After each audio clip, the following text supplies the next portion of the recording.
Olá, está no ar o seu programa Rodrigo Beto na Opinião, pela sua TVC, TV Correio da Manhã, e hoje nós temos um convidado muito especial, olha, dois convidados. Hoje o programa vai dar o que falar. Nós temos hoje conosco ex-governador, ex-prefeito, candidato a presidente da República, por muito pouco não foi para o segundo turno em 2002, Antony Garotinho, e temos também o nosso editor, nosso diretor do Correio da Manhã, que está nos dando a honra de fazer essa entrevista junto comigo, o Cláudio Magnavita. Pois é, Beto, para mim é um prazer e uma honra estar aqui receber o Garotinho nos estúdios aqui do Correio da Manhã e participar do seu programa, porque geralmente quem está sentado nessa cadeira sou eu. Então hoje eu estou muito mais relaxado e preparado aí para esquentar. Quem está tenso aqui sou eu, com esses dois monstros aqui, eu estou tenso. E eu vou rolar a bola para você. E Garotinho que é o dono do microfone, né? Eu posso começar então com a pergunta? Mas, por favor. É verdade que o melhor do Garotinho se chama Rosinha? Olha, em primeiro lugar, um abraço a vocês dois, é um prazer estar aqui, né? E acho que sim, porque isso prova também a minha capacidade de escolha, né? Saber escolher uma companheira melhor do que você é uma virtude. E a Rosinha é excepcional. Aliás, o Brizola sempre dizia isso. Olha, Garotinho, aquele jeito dele falar, você fica longe da Rosinha, aquele jeito do Brizola falar. Então, eu acho que Rosinha é uma pessoa extraordinária. Nós somos casados há 40 anos, né? Mais 2 de namoro, são 42 anos, e temos um feliz relacionamento. Garotinho, você foi deputado estadual, foi prefeito muito novo e foi governador muito novo também. Você se elegeu governador com 38 anos de idade. 38. O governador talvez o mais novo do Rio de Janeiro. Governador, com certeza, do Rio de Janeiro mais novo do Brasil, não sei. Depois de mim foi a Rosinha com 39. Ali pertinho. É. Mas, enfim, a gente, quando é novo, a gente tem um ímpeto muito grande. A juventude, Deus foi muito sábio, né? Nos dá ímpeto na juventude, depois nos dá sabedoria, mas a gente não tem esse ímpeto todo, então a gente não pode aplicar tudo que a gente sabe. Mas você se arrepende de alguma coisa que você tenha feito ou deixado de fazer nesse período que você foi governador, você foi candidato a presidente? Você voltaria atrás em alguma coisa ou você faria tudo novamente? Olha, Betley, você sabe que o tempo ele vai te amadurecendo, vai te oferecendo a oportunidade de você refletir sobre coisas que você fez, coisas que você deixou de fazer, e certamente teriam muitas coisas, não foi uma ou outra. Um homem público que tem a intensidade de vida pública que eu tenho, né? Eu fui, além disso tudo que você falou, fui deputado federal mais votado do Estado, fui 3 vezes secretário de Estado, tive a honra de trabalhar com o Brizola como secretário de Agricultura do Estado, então eu tive muitas atividades políticas e acertei e errei, como todo homem público. E certamente eu digo a você que principalmente talvez o meu maior equívoco não tenha sido nem administrativo, foi político. Quando eu deixei o PDT e fui para o PSB, me candidatar à presidência da República, tive aquela votação expressiva, quase 19% dos votos do país, e aí o PT, especialmente o senhor José Dirceu, eles queriam de todo jeito que eu fosse para o governo, né? E eu não fui. O Lula me convidou para ser ministro, convidou o Ciro Gomes, o Ciro foi. Eu preferi ficar no Rio, né?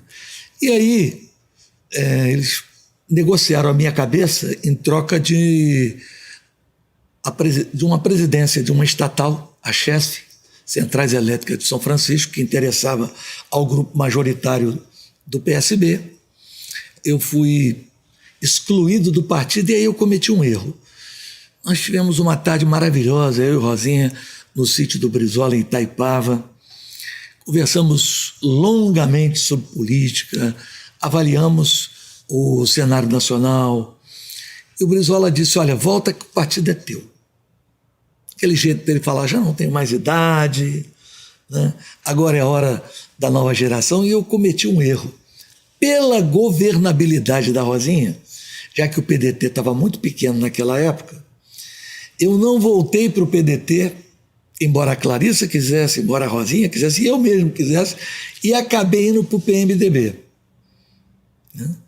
Atendendo o convite do Michel Temer, que era o presidente do partido. Eu fui secretário-geral do PMDB durante todo aquele período, e depois aí eu conheci as figuras mais trágicas da política fluminense. Graças a Deus tive a oportunidade de me livrar deles, né? Mas eu acho que foi talvez o fato político que mais prejudicou a minha trajetória política foi essa passagem pelo PMDB. Mas você falou em figuras teológicas, sem dúvida um dos expoentes do PMDB era Eduardo Cunha, deputado, líder da Câmara, presidente da Câmara, líder do partido na Câmara, e hoje o Eduardo gravita no União Brasil, a filha candidata a deputado. Ele está no PTB, mas tem uma influência muito grande dentro do União Brasil, aqui no Rio. Não lhe causa constrangimento esse reencontro assim? Olha, eu não guardo ódio no armário, né? Guarda onde? Lugar nenhum. Ódio descarto. Tem pessoas que guardam e ficam com aquilo ali. Como diria o saudoso Conde, você não carrega bacalhau. É. Mas o Eduardo, ele ganhou muita projeção no PMDB, porque, diga-se de passagem, ele é uma pessoa com toda a divergência que eu tenho dele, né? E as diferenças que tenho com ele, ele é uma pessoa muito inteligente, né? Ele se aproximou de mim não pelo PMDB. Quem me apresentou Eduardo Cunha foi o Francisco Dornelles, que tinha me apoiado no segundo turno contra o César Maia. Eu havia combinado com o Dornelles dar um espaço para ele no governo, coisa normal da política. Ele me apresentou o Eduardo Cunha e foi quando eu conheci o Eduardo Cunha. Depois disso, nós tivemos aí alguns episódios, né? Tivemos uma briga muito traumática. Ele seguiu a vida dele, eu segui a minha, né? Ele está no PTB, né? Embora ele tenha bastante influência, como você mesmo disse, no União Brasil, mas ele não é nem filiado, nem dirigente. Ele colocou a filha dele no Rio, porque no PTB certamente seria muito difícil para ela se eleger. Ele anda até meio um pouco aborrecido, porque uma vez eu falando da Benedita, aquela medida que a Benedita tomou, que o Nelson Rocha, que aliás voltou ao governo, tomou de dar isenção a quem vendia combustível para fora do Rio de Janeiro, fez a fortuna de muita gente. Eu vou pedir até perdão ao Cunha, e desculpa, eu sei que ele está aborrecido com isso, mas vamos virar essa página aí, porque faz parte da história. Aliás, também já prescreveu, né? Então, o que eu queria lhe colocar é essa questão da Benedita, porque tem aquele ato, você governador, se descompatibiliza, Rosinha assume e Benedita fica. Que balanço você faz? Porque Rosinha perdeu uma boa parte do tempo da gestão dela para voltar a colocar a casa em ordem, né? A Benedita é uma pessoa extraordinária, uma cidadã digna de respeito, nosso carinho. Só mas completar, tem um parente dela que foi presidente da Turizio, que até aquele quadro Juarez Machado levou para casa. Se tiver de mandar buscar de volta. Mas do ponto de vista administrativo, sem nenhuma noção de administração pública. E ficou um pouco tutelada por algumas pessoas do PT no governo, e aí cometeu muitos erros. Marcelo Sereno, e vai por aí, né? Então, assim, foi um desastre, né? Porque o governo vinha bem, vinha de uma fase de recuperação, primeiro ano do meu governo. Eu não fiz nada a não ser negociar a dívida do Estado com a União. O Rio de Janeiro era o único estado do país que não tinha dívida negociada com a União. Eu fui até Brasília, levamos quase um ano negociando a dívida com o Pedro Malan, com aquela equipe do Tesouro Nacional, fechamos a negociação. Segundo ano, muito investimento, né? O Estado com a capacidade enorme de realização, fizemos muitas obras importantes, botamos os salários em dia, foi, eu acho que o período em que o Estado mais contratou policiais militares, policiais civis, professores, e continua assim no terceiro ano. No quarto ano, né, eu saio no dia 2 de abril, a eleição seria 2 de outubro, e a Benedita assume. Mas eu fiquei, aqui eu vou confessar a vocês aqui, eu fiquei em dúvida, assim, até a hora final. Porque faltando uma semana para a desincompatibilização, o Lula pediu ao então vice dele, que seria o Zé Alencar, para vir ao Rio conversar comigo, para eu retirar a minha candidatura pelo PSB, porque ele achava que se eu o apoiasse, né, nós liquidaríamos a eleição no primeiro turno, que de fato, né, ele, matematicamente estava aprovado. E eu fiquei numa dúvida, né, depois eu disse, não, eu vou ser candidato. Né? E fui candidato, tive 19% dos votos, uma votação expressiva. Mais do que a Brizola. Mais do que a Brizola. Uma votação grande. Eu tive uma campanha estrategicamente pensada. Eu não tive marqueteiro importante, eu não tive ninguém. Eu tinha 1 minuto e 20 de televisão. Né? Estrutura praticamente nenhuma. Candidatos a governador, só para você ter uma ideia, nosso candidato em São Paulo era o Sargento Pitoli. Mas o Bolsonaro também foi assim, né? No Rio Grande do Sul era o Caleb.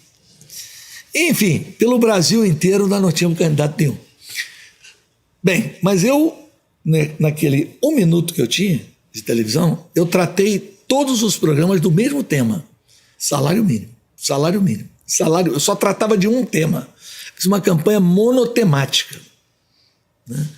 Um dia o doutor Arraes até me liga e diz assim: eu estive lá em Carpina, uma cidade que eu gosto muito, lá no interior de Pernambuco, e o povo está dizendo que vai votar no garoto do salário mínimo. Acho que esse negócio vai dar certo.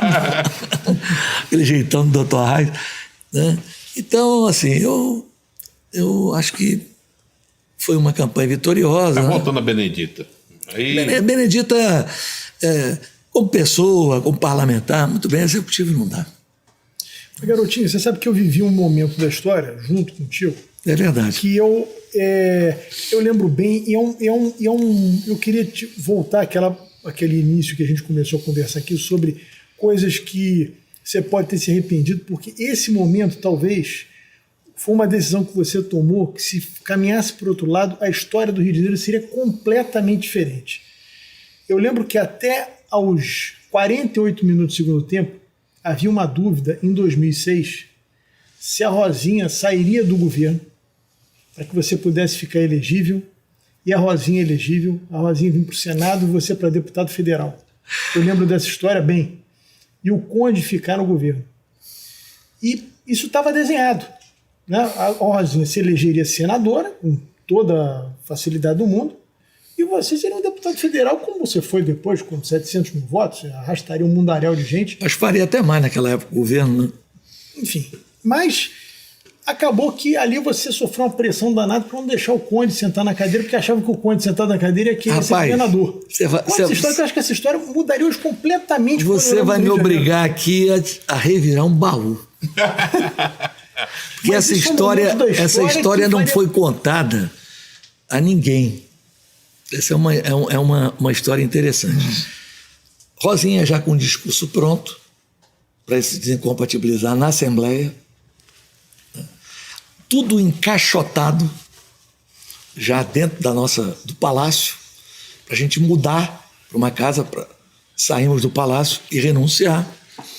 Quando, na véspera, à noite, eu já recolhido com Rosinha, eu durmo cedo, era perto das 11 horas, o rapaz liga da portaria do palácio e diz, olha, o Sérgio Cabral está aqui, o doutor Sérgio Cabral com o assessor dele. Eu falei, quem é o assessor? É o Regis, doutor Regis. Regis Fischer. Mas eles querem falar com o senhor, ele está até um pouco alterado. Essa hora? E será? Aí desci, botei lá um short e tal, camisa, e disse, olha, eu estou vindo aqui porque eu estou com uma informação muito importante. Se a Rosinha sair do governo, o Conde vai apoiar o Duda. Eu digo, quem? O Duda, que era o Eduardo Paes. Aí eu falei, ô, Cabral, essa hora, você me acordar para... Não, Rosinha não pode sair. Eu falei, não, pera um pouquinho. Vamos rodar aqui o palácio. Não quero ver nada. Estou decidido. Se a Rosinha sair do governo para ser candidata a senadora e você ser candidato a deputado federal, eu não sou candidato a governador. Isso é brincadeira, né, cara? Uma hora dessa você falar uma coisa, não sou. Cabral, até o discurso da Rosinha está pronto. Está aqui o discurso pronto. Abri o computador, mostrei para ele. Não. Fonte segura. Eu conheço. O Eduardo foi candidato nessa eleição, teve 5% dos votos para governador. E ele cismado. Aí ele falou, não, porque a máquina vai jogar tudo em cima do Eduardo. Eu falei, Cabral, não insiste, isso aí não vai funcionar. Peguei o telefone, liguei para o Pisciani. Pisciani já estava dormindo. Aí eu falei com a senhora dele, ela disse, não, é grave. Eu falei, é um assunto grave, urgente. Então o Cabral sentado lá, irritado. Aí falei, Pisciani, está acontecendo isso, garotinho. Ele me falou isso hoje cedo. Você dá um jeito aí. Eu falei, mas, ô Pisciani, como é que eu faço agora? Não, se vira aí. Você acha que tem algum fundamento? Sei lá, ele diz que conhece profundamente o Conde, que o Conde é mais ligado ao Eduardo do que ele, né? Porque eles romperam junto com o César Maia, umas doideiras assim, mas firme na convicção dele.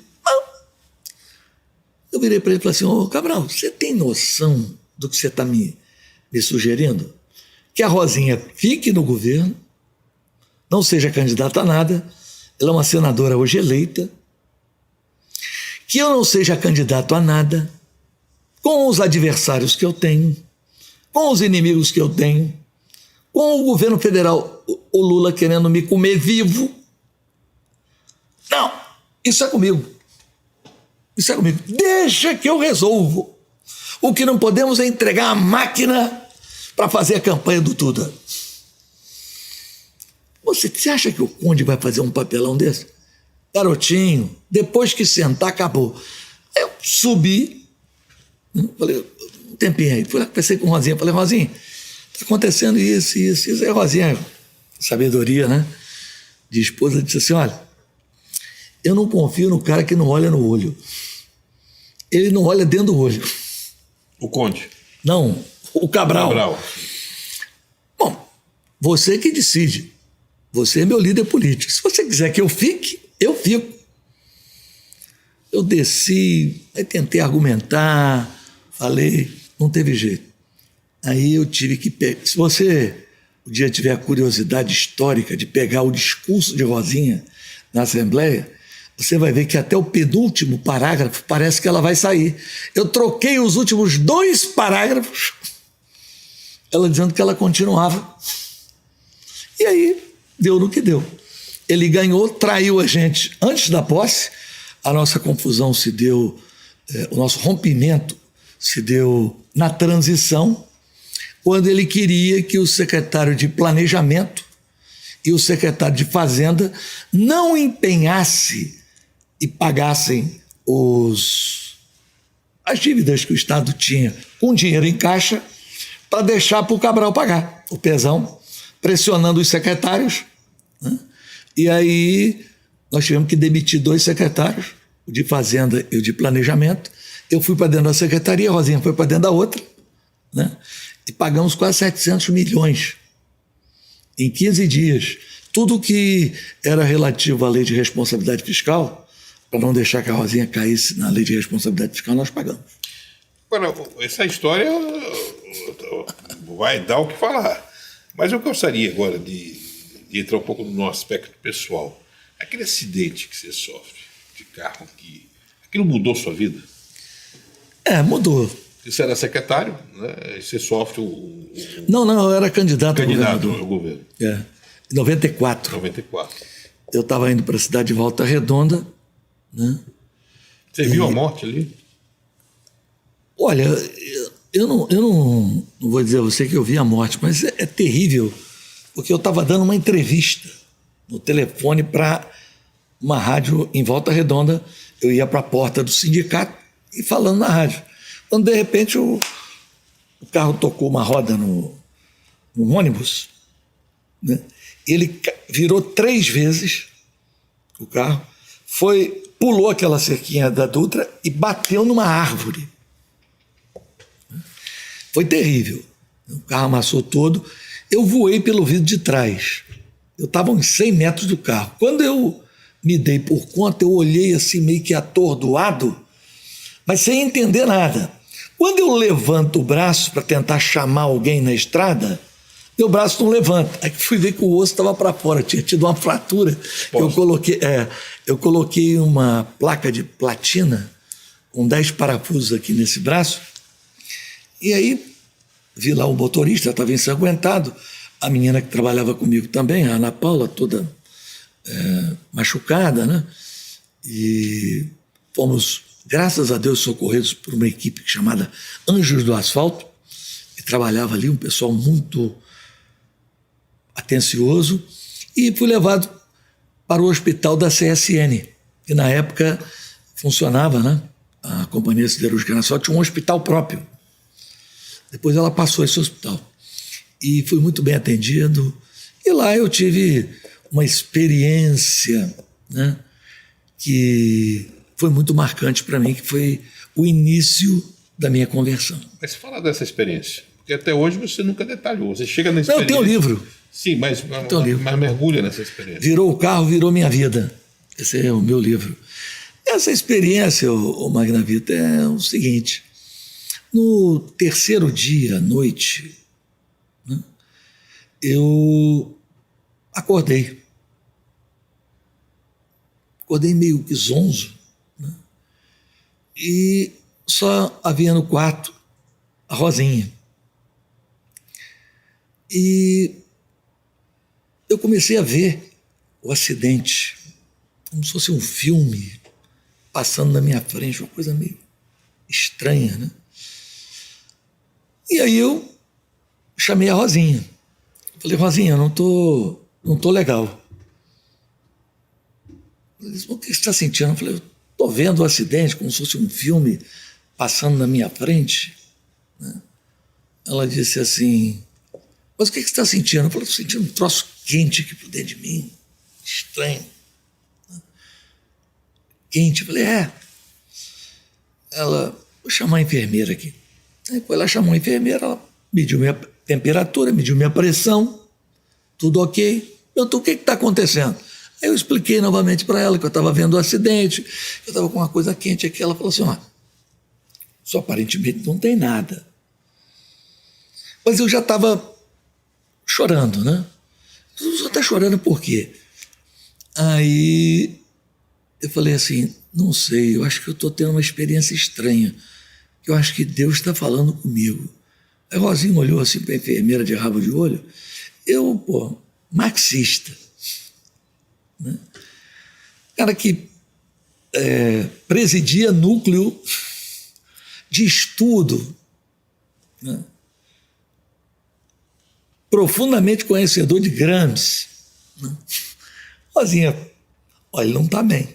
Ele não está bem. Meu Deus. Né? Aí a enfermeira ficou assim e falou, olha, eu essas coisas assim eu não entendo bem, mas tem uma outra enfermeira aqui no hospital que ela é evangélica. Se o senhor quiser, eu posso chamar ela para fazer uma oração aqui para o senhor. Aí veio uma enfermeira, né, chegou do meu lado, falou assim, eu estou sem graça. Eu falei, mas por que você está sem graça? Ela disse, porque eu sou desviada. Eu não entendi a palavra desviada. Eu não sabia que na igreja usava essa palavra assim. Você é o quê? Ela disse, eu sou desviada da igreja. Eu não posso fazer oração pelo senhor.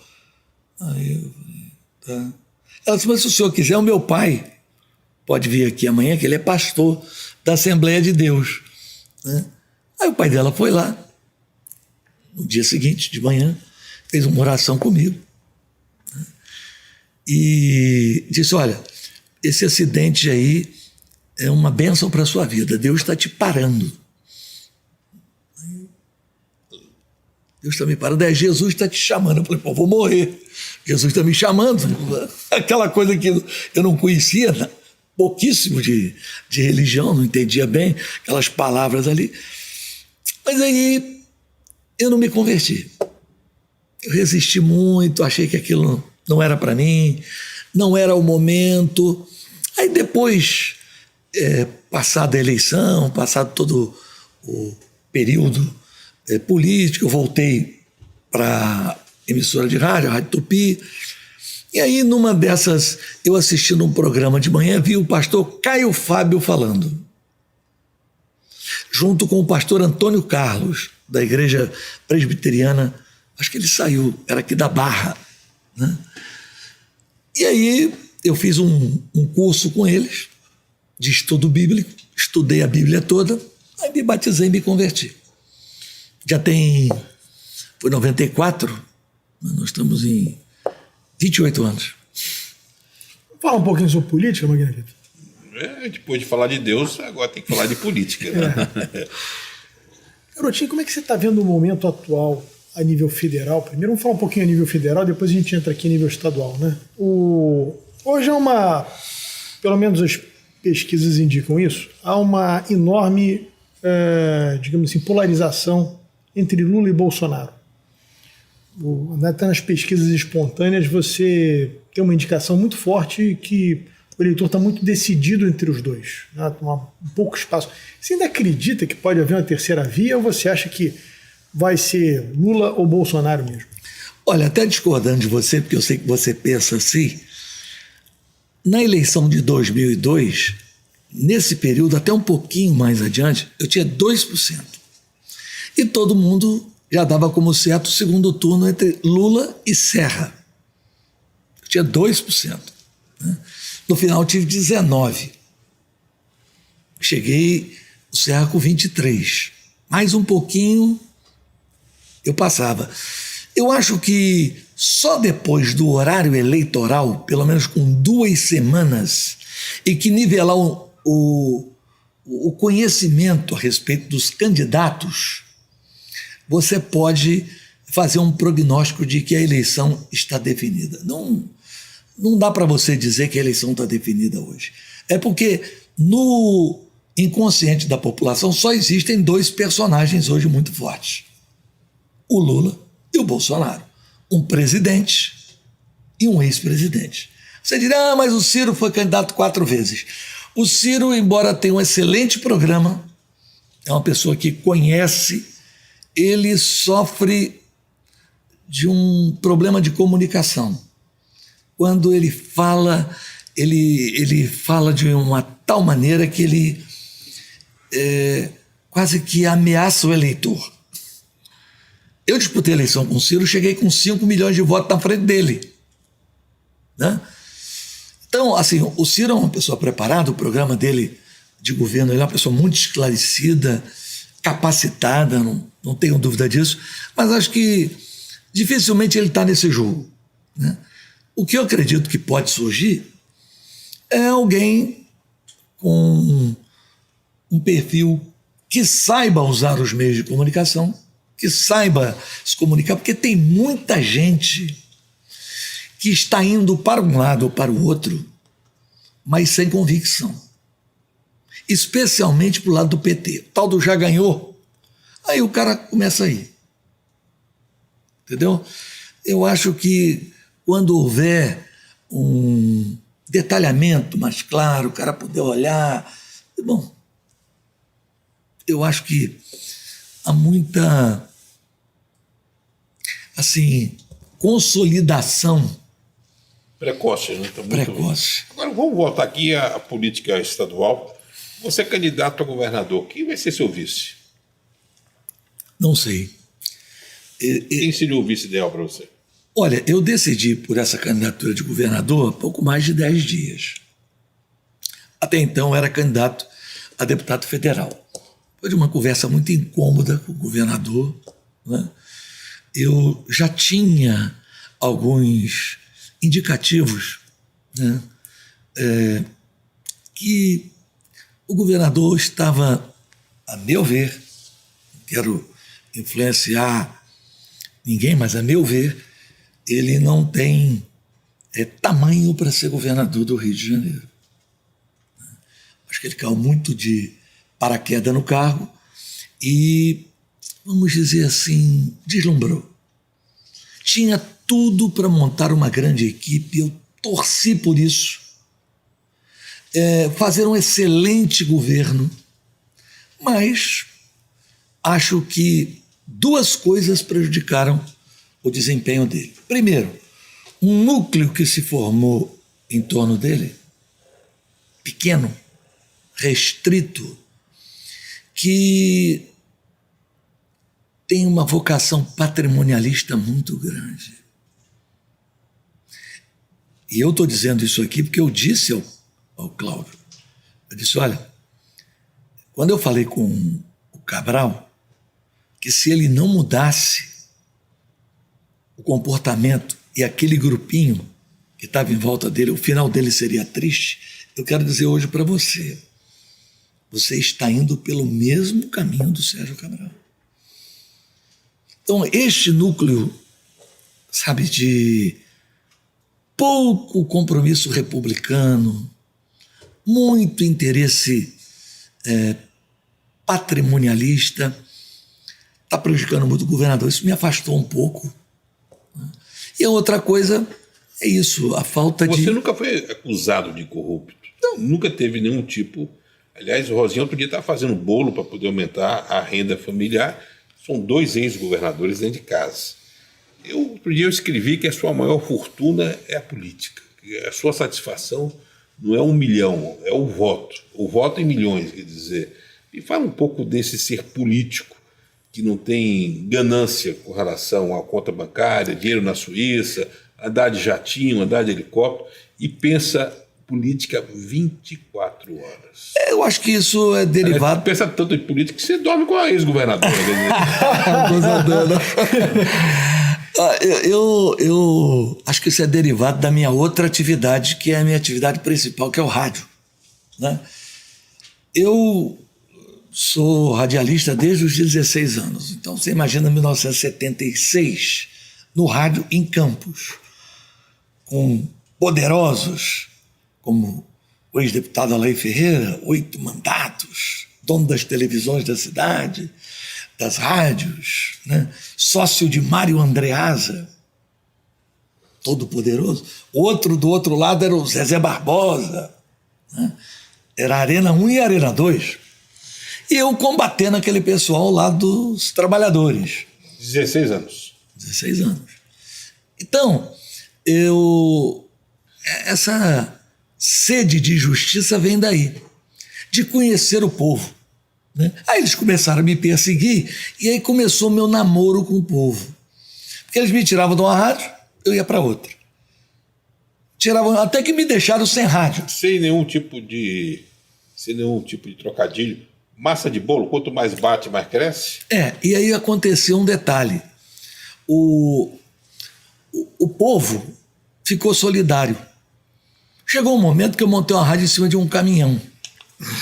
Aí o prefeito,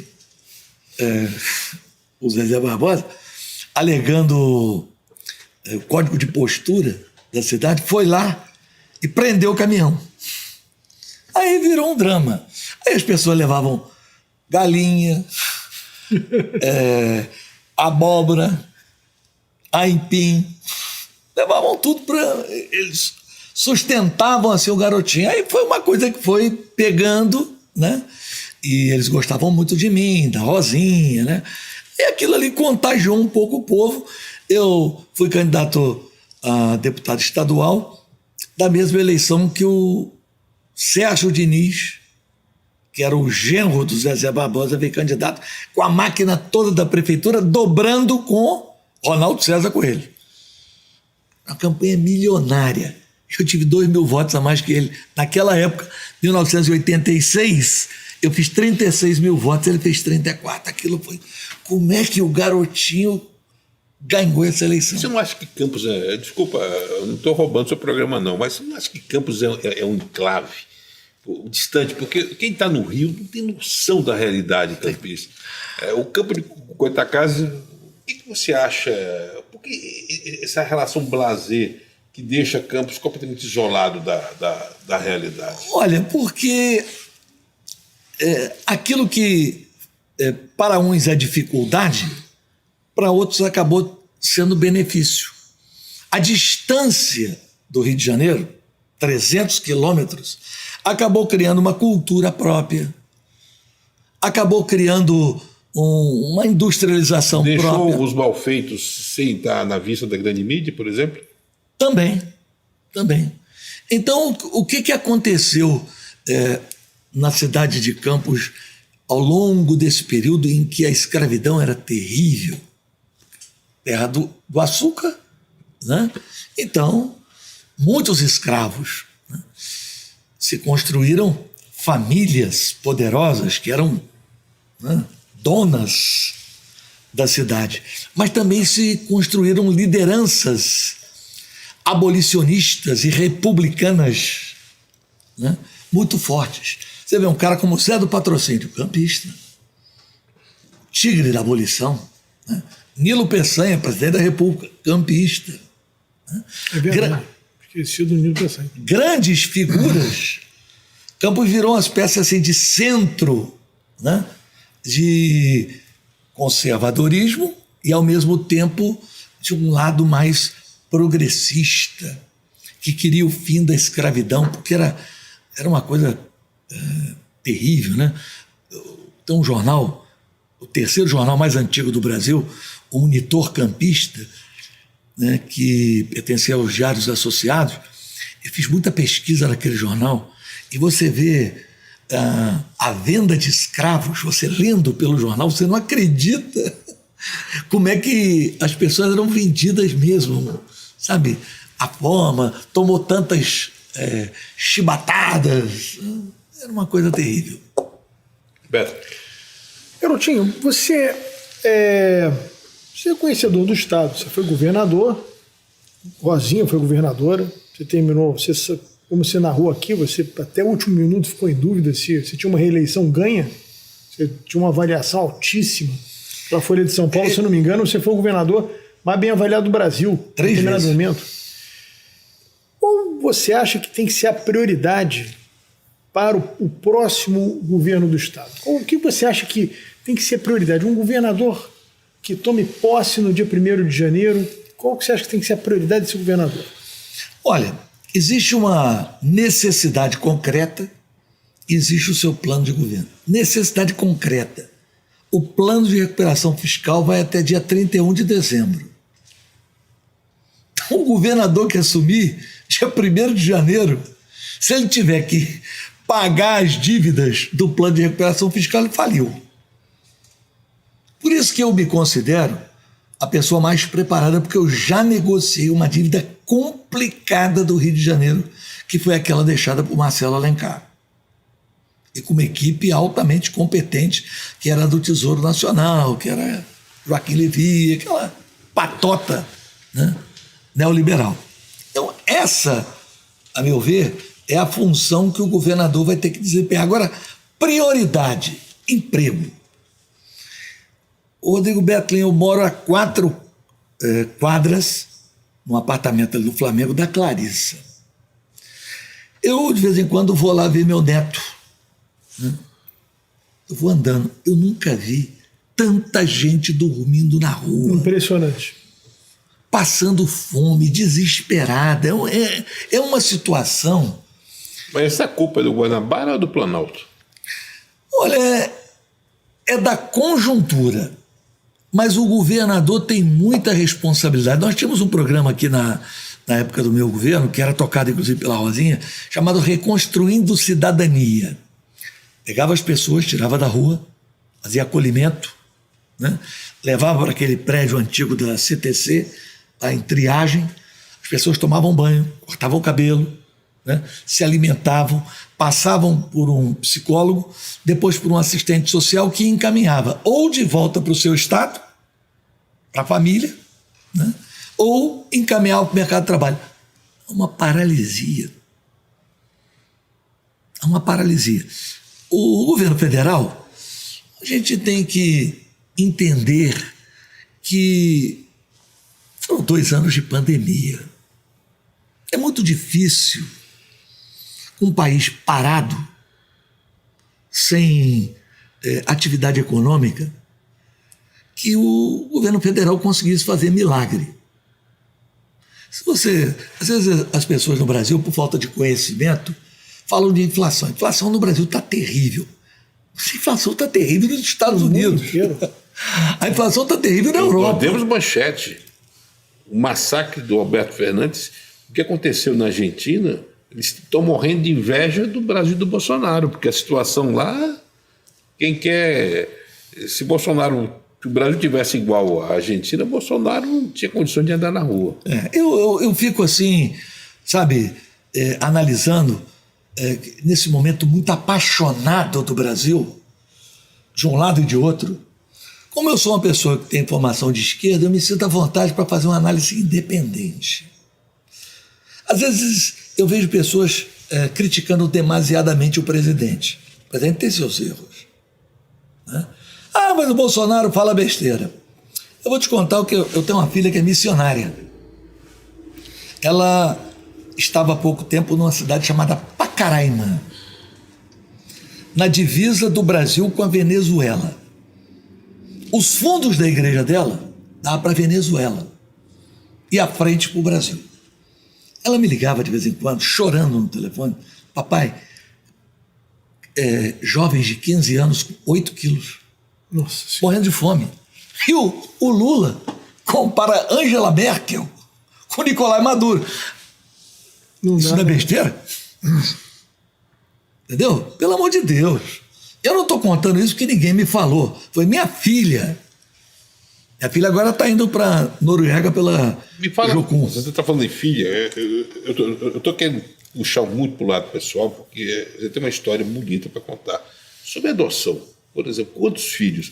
Eu tenho 4 com a Rosinha e 5 que nós adotamos. Agora, nós nunca saímos de casa para adotar ninguém. Todo mundo foi aparecendo na nossa vida. A Aparecida, eu estava fazendo programa de rádio, né? Aí chegou uma senhora e ela queria dar a filha mais velha porque o marido tinha abandonado, ela cortava a cana, não tinha com quem deixar a criança. Nós já tínhamos a Clarissa na época, né? Cheguei em casa, fiquei... Na hora eu falei com a secretária, eu disse para ela que aqui na rádio não pode fazer essas coisas, não. Fizer isso aí, naquela época era juiz de menores, né? Fizer isso aí, o juiz de menores manda me prender. Né? Aí ela voltou no dia seguinte.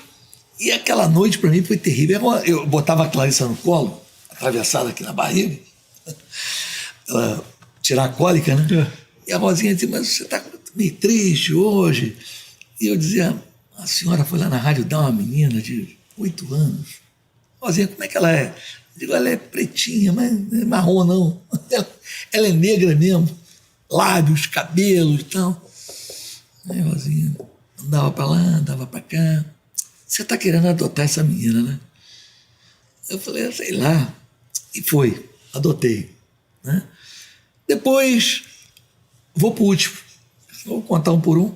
O último, vou o Davi. Né? Você já contou essa história em livro? Desculpa.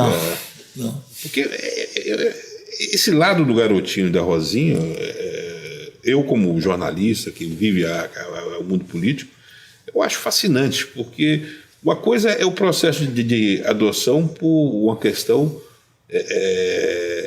de tirar proveito. infelizmente. E uma coisa é essa história, porque você não diferencia Não. tanto o Vladimir, os teus filhos adotivos. Eu todos... evito falar, eu toquei no assunto que você falou, que infelizmente ainda tem gente para dizer que eu fico usando isso para política. Não, você nunca usou. Isso é uma coisa que o Beto é testemunha. Eu estou puxando, porque eu acho interessante revelar ao telespectador. Mas o último. O último. Eu, em 98, ganhei eleição para governador. Dia 18 de abril, dia do meu aniversário, o então proprietário da Rádio Melodia, Francisco Silva, faz uma festa com os cantores evangélicos na casa dele, na Barra, né? Para o pessoal agradecer e tal. Quando eu chego lá, encontro a esposa dele com uma criancinha no colo. 6 dias. Opa! É do Fábio, é do Theo, quem é que arrumou o problema? Não é de ninguém e tal. Isso aí foi o seguinte, uma moça, né? Nós aconselhamos ela a não abortar, ela não abortou e deixou a criança no banco da igreja. Aí agora está ficando cada dia com um, já é o 6º dia, caiu logo hoje, na comemoração do seu aniversário, está comigo aqui. Aí Rosinha veio atrás, que gracinha, pegou. Aí ficou ali, né? Tá cantando lá o Matos Nascimento, o William Nascimento, a Aline, a Cássia, todo mundo cantando e tá Rosinha ali com a criança e tal. Tá acabando o aniversário e foi indo todo mundo embora. Ficamos eu, o finado Francisco Silva, gente muito boa, e a esposa dele. Aí Chico Silva com aquele jeito dele, rapaz, dona Rosinha leva jeito mesmo, né? Aí... Já tinha 8, né? Você tá querendo ficar com essa criança, né, Rosinha? Aquele jeito dele. Aí Rosinha, nós vamos morar no palácio, né? Onde moram 8, moram 9, né? Né, meu bem? Eu falei, Presente de aniversário. Aí, qual é o nome do garoto? Aí ela falou, não tem nome ainda. Aí eu liguei para casa, a Clarissa atendeu o telefone e falou, segura o pessoal aí que eu tô chegando e nós vamos fazer uma votação. Uma votação de quê? Para escolher o nome do irmão de vocês que eu tô levando para casa. Aí aquilo foi um alvoroço, acordaram as crianças todas, chegamos à noite, aí fizemos uma votação, um queria Emanuel, outro queria Moisés, ganhou Davi, né? Ele frequentava a escola dominical, era professor da escola dominical, ganhou Davi e ficou Davi. Aí já está um rapaz. É verdade que Clarissa tem muito mais a ver com você e Vladimir muito mais a ver com Rosinha? Rapaz, eu não faria essa aposta, não. Vamos falar um pouquinho de segurança pública. Você foi secretário de segurança pública depois de ser governador, mas você acabou assumindo um momento difícil ali, que eu lembro o governo da Rosinha, Secretaria de Segurança Pública. Segurança pública no Rio de Janeiro é uma coisa única, né? Porque você pega São Paulo, por exemplo, você tem apenas uma quadrilha. Aqui você tem uma disputa de território entre várias facções, Comando Vermelho, Amigo dos Amigos, Terceiro Comando, milícia, é uma disputa de território. E, assim, a sensação que o Carioca e o Fluminense tem é que é um problema insolúvel, porque se a polícia entrar na comunidade, é recebida a tiro, é revida com tiro, daqui a pouco tem uma bala perdida, um inocente. Enfim, é um negócio assim, se correr o bicho pega, se ficar o bicho come. Qual você acha que é a solução para esse problema essa disputa de território no Rio de Janeiro, que é o que faz esses bandidos terem um armamento tão pesado e a gente conviver nessa verdadeira praça de guerra que o Rio de Janeiro se tornou nas últimas décadas? Complementando. Você se arrepende de ter sido secretário de segurança? Não, de jeito nenhum. De jeito nenhum. Olha, a segurança pública ela tem que ser trabalhada, na minha visão, num tripé que nós trabalhamos. Prevenção. Nós tínhamos muitos programas de prevenção, Jovens pela Paz, Reservista da Paz, Vida Nova na Comunidade, muitos programas na comunidade, né? Segundo ponto, modernização do aparelho policial. Nós fizemos a delegacia legal, acabamos com as carceragens, informatizamos todas as delegacias, colocamos a polícia com fuzil, porque a polícia não usava fuzil, usava 38. Colocamos a polícia civil com pistola .40. Construímos a sede do BOP para treinamento. E o terceiro é a repressão qualificada. O que aconteceu ao longo dos anos? A prevenção acabou. Você não tem programa mais dentro de comunidade para fazer prevenção. A juventude está abandonada. Você pega um cara como Mumuzinho, que é um cantor. Mumuzinho estava no tráfico. Ele saiu pelos Jovens pela Paz. Você pega o Naldo, cantor Naldo. Ele e o irmão eram do tráfico na Maré. O Naldo veio para os Jovens pela Paz, saiu e o irmão morreu no tráfico. Né? Então você não tem programas hoje para essa juventude poder ter uma válvula de escape. A modernização do aparelho policial. Eu me lembro quando eu fiz a sede do BOP, a Força Nacional de Segurança vinha treinar aqui no Rio. Lá naquele prédio, lá em cima, na Tavares Bastos. Hoje você tem as delegacias legais todas quebradas. Os bancos de dados se perderam todos. Você não tem papel para imprimir. Não tem nada. E a polícia militar não tem mais treino. E a corrupção na polícia? Não, mas... Eu quero puxando isso porque todo mundo fala logo do Álvaro Lins. Olha, posso te dizer, o Álvaro Lins foi vítima de uma grande maldade de um sujeito chamado Maurício Demétrio. Maurício Demétrio é a única testemunha contra o Álvaro Lins.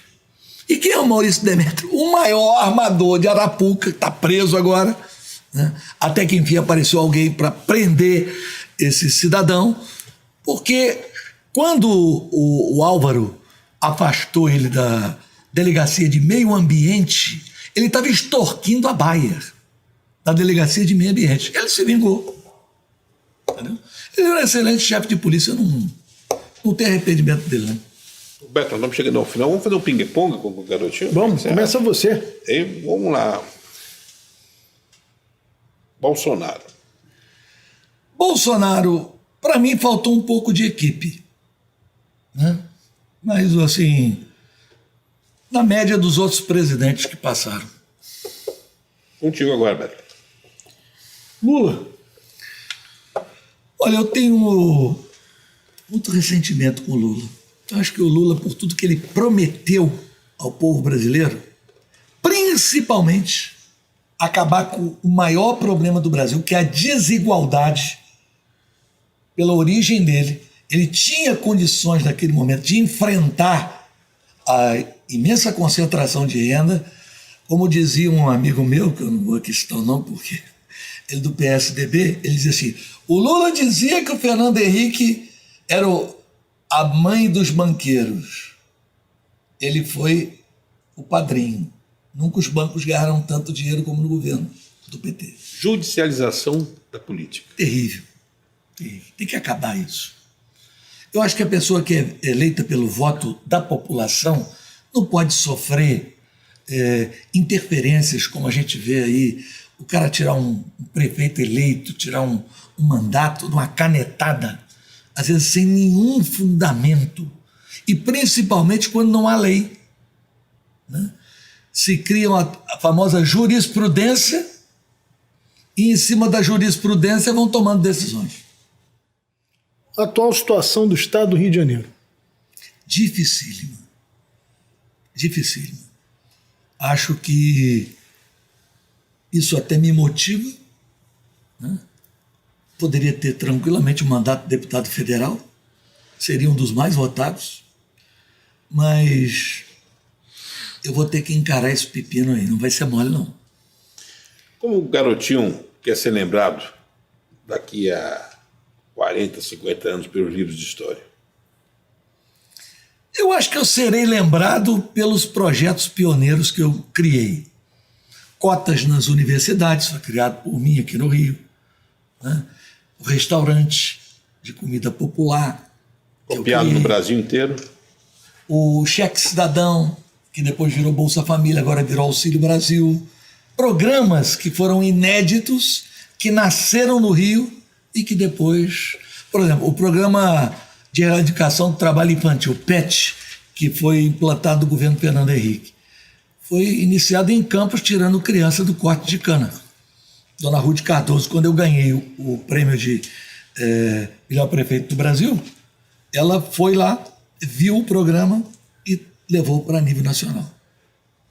Isso é uma coisa que me incomoda profundamente, é ver essas crianças nos sinais, sabia? O garotinho está falando essa questão de trabalho infantil, um negócio assim. População de rua é, sobretudo, garotinho, a ausência de poder público. Sim. Isso não tenha dúvida. Agora, garotinho, acho que o tempo ali, o cronômetro está chegando ao final. Eu gostaria de falar sobre contribuição. Eu falei aqui anteriormente que a sua riqueza é política. Você não tem ganância de acumular milhões. Como é que você vê? Você está com quantos anos hoje? 62. Pois é, você com 62, tem a minha idade. Eu sou de 59. Então, Sou de 60. Pois é, estamos na mesma idade. Como é que você vê o que você tem a contribuir? Por exemplo, o Roberto Marinho fundou a Globo com a idade que eu tenho. Então, eu estou achando que eu estou bem com o Correio da Manhã.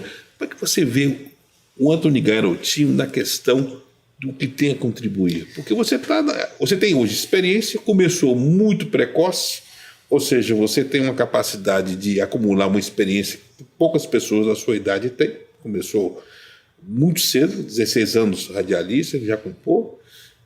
Como é que você olha o amanhã agora? Eu falei da perspectiva histórica. Como é que você olha o seu amanhã agora, do que você tem a contribuir para o país? Olha, muitas maneiras que você pode contribuir.